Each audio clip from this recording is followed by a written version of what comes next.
BNP মহাসচিব স্পষ্ট করেছেন যে আওয়ামী লীগ ও জাতীয় পার্টি নির্বাচনে অংশ নিচ্ছে না, যা একটি সুষ্ঠু ও অবাধ নির্বাচনের জন্য বড় ধরনের প্রভাব ফেলতে পারে।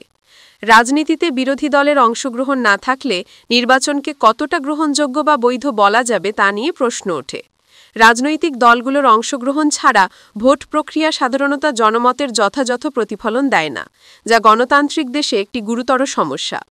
বিষয়টি গুরুত্বপূর্ণ যে মির্জা ফখরুল অভিযোগ করছেন শেখ হাসিনা ১৫ বছর ধরে বিরোধীদের ভোটে অংশগ্রহণে বাধা দিয়েছেন এবং এখন তার শাস্তি পাচ্ছেন। এর অর্থ হল বিরোধী দলীয় রাজনৈতিক অধিকার হরণ ও ক্ষমতাকেন্দ্রিক শাসন একটি দীর্ঘমেয়াদী সমস্যা। এই অভিযোগ রাজনৈতিক প্রতিদ্বন্দ্বিতার ক্ষেত্রে মানবাধিকার ও গণতান্ত্রিক অধিকার লঙ্ঘনের ইঙ্গিত বহন করে। বিএনপি এনসিপি থেকে আসন চায়নি, কারণ এনসিপির লক্ষ্য বিএনপিকে ক্ষমতায় আসতে দেওয়া নয়।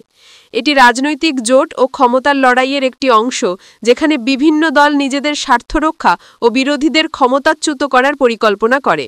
জামায়াতের ৩০টি আসনের দাবি না মেনে বিএনপি জামায়াতের রাজনৈতিক গুরুত্ব কমিয়ে দেখিয়েছে। জামায়াতের প্রতি বিএনপির মনোভাব ও তাদের নির্বাচনী প্রস্তুতি ভবিষ্যৎ রাজনৈতিক সংঘাতের ইঙ্গিত দেয়। মির্জা ফখরুল আশ্বাস দিয়েছেন যে পরবর্তী নির্বাচন শান্তিপূর্ণ ও উৎসবমুখর পরিবেশে অনুষ্ঠিত হবে। তবে রাজনৈতিক দলগুলোর অংশগ্রহণ সীমিত থাকায় নির্বাচন কতটা সুষ্ঠু ও অবাধ হবে সে বিষয়ে সন্দেহ থেকে যায়। সেনাবাহিনী ও অন্তর্বর্তী সরকারের প্রধান উপদেষ্টা নির্বাচন চাওয়ার বিষয়টি দেখায় যে নির্বাচন প্রক্রিয়া নিয়ে বিভিন্ন স্তরের রাজনৈতিক ও সামরিক অংশগ্রহণ রয়েছে, যা দেশের রাজনৈতিক স্থিতিশীলতার জন্য গুরুত্বপূর্ণ।